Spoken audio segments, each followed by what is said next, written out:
Famous story channel में आपका स्वागत है। आइए आज हम आपको सुनाते हैं अमरकांत की कहानी। एक थी गौरा।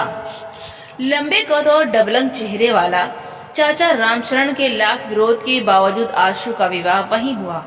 उन्होंने तो बहुत पहले ही ऐलान कर दिया था कि लड़की बड़ी बेहया है। आशु एक व्यवहार कुशल आदर्शवादी नौजवान है जिस पर मार्क्स और गांधी दोनों का गहरा प्रभाव है। वो स्वभाव से शर्मीला या संकोची भी है।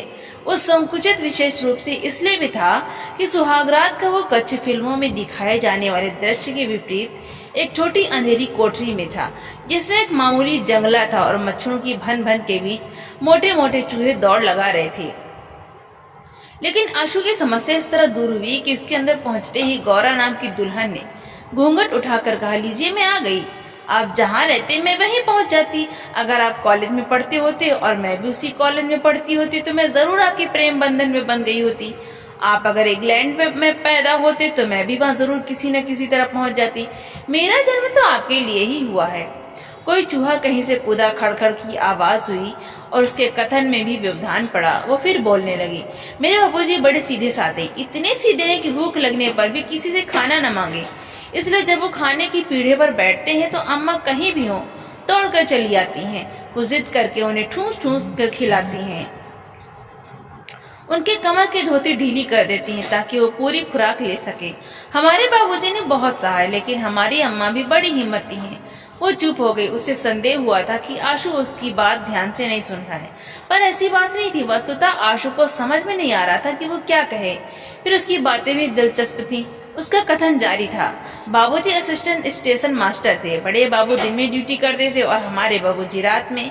एक बार बाबूजी को नींद आ गई। प्लेटफॉर्म पर गाड़ी आकर खड़ी हो गई। गाड़ी की लगातार सीटी से बाबूजी की नींद खुली। गार्ड अंग्रेज था। बाबूजी ने बहुत माफी मांगी पर वो नहीं माना। यह डिसमिस कर दिए गए। नौकरी छूट गई। गांव में आ गए। खेती बाड़ी बहुत कम होने से दिक्कत होने लगी। बाबूजी ने अपने छोटे भाई के पास लिखा मदद के लिए तो उन्होंने कुछ फटे कपड़े बच्चों के लिए भेज दिए। यह व्यवहार देखकर बाबूजी रोने लगे। इतना कहकर वो अंधेरे में देखने लगी। आशु भी उसे आंखें फाड़कर देख रहा था। यह क्या कह रही है और क्यों? क्या ये दुख कष्ट बयान करने का मौका है? न शर्म और संकोच, लगातार बोले जा रही है। उसने आगे कहना शुरू किया, लेकिन मैंने बताया था ना, मेरी माँ बड़ी हिम्मती थी। एक दिन वो भैया लोगों को लेकर सबसे बड़े अफसर के यहाँ पहुंच गई। भैया लोग छोटे थे। वो उस समय गई जब अफसर की अंग्रेज औरत बाहर बरामदे में बैठी थी। अम्मा का विश्वास था कि औरत ही औरत का दर्द समझ सकती है। अफसर की औरत मना करती है, कुत्ते भी दौड़ाए पर अम्मा नहीं मानी और दुखड़ा सुनाया। अंग्रेज अफसर की पत्नी ने ध्यान से सब कुछ सुना, फिर बोली, जाओ हो जाएगा। अम्मा गांव चली गई। कुछ दिन बाद बाबूजी को नौकरी पर बहाल होने का तार भी मिल गया। तार मिलते ही बाबूजी नौकरी ज्वाइन करने के लिए चल पड़े। पानी पीट रहा था पर वो नहीं माने। बारिश में भीगते ही स्टेशन के लिए चल पड़े। उनकी रुहेलखंड रेलवे में नियुक्ति हो गई। बनमसा, बरेली, हल्द्वानी, कठगोदाम, लालकुआं। हम लोग कई बार पहाड़ों पर पैदल ही चढ़कर गए हैं। भीमताल की चढ़ाई, राजा झींद की कोठी, उधर के स्टेशन क्वार्टरों की ऊंची ऊंची दीवारें, शेर बाग, जंगली जानवरों का हमेशा खतरा रहता है। एक बार हम लोग जाड़े में आग ताप रहे थे तो एक बाघ ने हमला किया, लेकिन आग की वजह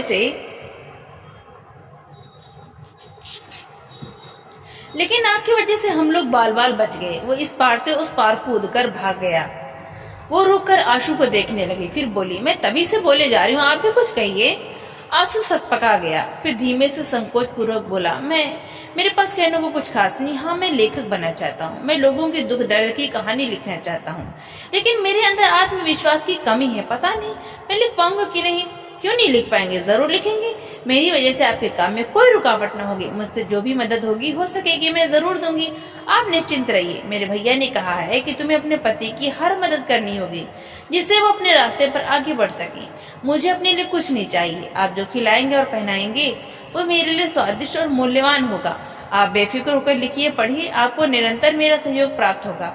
उसकी आंखें भारी हो रही थी और अचानक वो नींद के आगोश में चली गई। आशु कुछ देर तक उसके मुखमंडल को देखता रहा। वो सोचने लगा कि गौरा नाम की इस लड़की के साथ उसका जीवन कैसे बीतेगा, लेकिन लाख कोशिश करने पर भी वो सोच नहीं पाया।